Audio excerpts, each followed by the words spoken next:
So at 10 o'clock, the park technically closes. A number of us will stay here. If the police come and say that they will ticket or arrest folks for staying here, then those who are not comfortable having that happen or are not able to have that happen will move to the sidewalks where they are allowed to stay as long as they keep moving. They've done that for us these past 2 nights. We've had a pretty big supporter base, 75 people altogether last night, and only 22 of them were ticketed. The rest were kind of circling the area, holding signs and so on.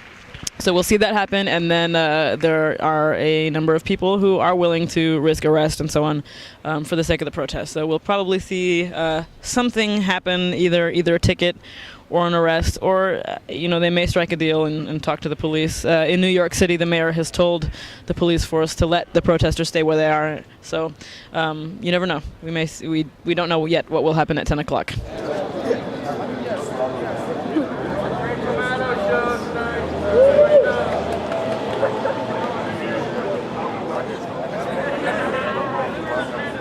We had a repeat of last night's situation, except with a little bit more agreement beforehand. Whereas last night we had folks sitting on the ground waiting to kind of see what was going to happen. The police essentially had pre-written tickets when they got here, so they told us they were going to give us citations, and this followed a day in which they wanted to actually evict us from the park. But the lawyers called them, and then it's kind of gone smoothly after that.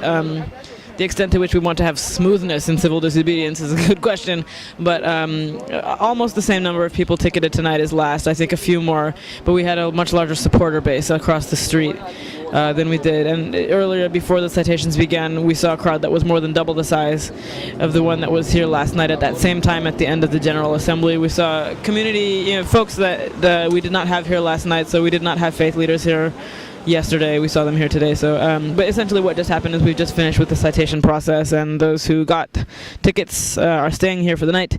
Those who did not are staying across the street or leaving.